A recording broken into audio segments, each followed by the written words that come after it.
کبھی غور کیا ہے دنیا میں سب سے طاقتور لوگ اکثر خاموش ہوتے ہیں، کیونکہ شور میں انسان اپنی آواز تو بلند کر لیتا ہے لیکن اپنی تقدیر نہیں بدل سکتا۔ مولانا رومی کہتے ہیں، خاموش رہو تاکہ تمہاری روح بول سکے۔ آج میں آپ کو وہ 5 کام بتاؤں گی جو اگر آپ خاموشی سے کرنے لگیں تو آپ کی زندگی واقعی بدلنا شروع ہو جائے گی۔ نمبر 1، خاموشی سے محنت کرو، کیونکہ محنت کا شور نہیں ہوتا، نتیجہ شور مچاتا ہے۔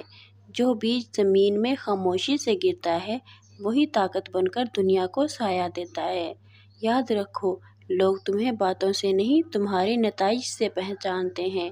نمبر 2، خاموشی سے عبادت کرو۔ اپنی عبادت کو لوگوں پہ سامنے نہ لاؤ، کیونکہ رب کو دکھایا نہیں جاتا، رب کو محسوس کیا جاتا ہے۔ رومی کہتا ہے، تمہاری روح کو وہی سکون دے سکتا ہے جس نے روح کو پیدا کیا ہے۔ نمبر 3، خاموشی سے صدقہ کرو۔ خاموشی سے کسی کی مدد کرو، کسی کی عزت بچاؤ، کسی کی ضرورت پوری کرو، کیونکہ نیکی جب شور کرتی ہے تو نیکی نہیں رہتی، وہ نمائش بن جاتی ہے۔ اور رومی کی تعلیم یہی ہے، نیکی وہ ہے جو صرف اللہ جانے۔ نمبر 4، خاموشی سے اپنی اصلاح کرو۔ لوگوں کو بدلنے کی کوشش مت کرو، خود کو بدل دو۔ کل میں ہوشیار تھا، میں دنیا بدلنا چاہتا تھا، آج میں سمجھدار ہوں، میں خود کو بدل رہا ہوں۔ نمبر 5، خاموشی سے برداشت کرو۔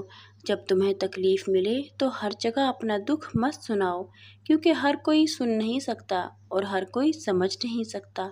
رومی کہتے ہیں، زخم وہ جگہ ہے جہاں سے روشنی تمہارے اندر داخل ہوتی ہے۔ تو یاد رکھو، خاموشی کمزوری نہیں، طاقت ہے۔ جو لوگ شور میں جیتے ہیں وہ اکثر اندر سے ٹوٹ جاتے ہیں، لیکن جو خاموشی میں خود کو منوا لیتے ہیں وہ ایک دن دنیا کی مثال بن جاتے ہیں۔ اگر یہ ویڈیو آپ کے دل کو لگی ہو تو کامنٹ میں صرف خاموشی لکھ دیں، اور ایسے مزید اقوال زری دیکھنے کے لیے ہمارے چینل کو سبسکرائب کر لیں۔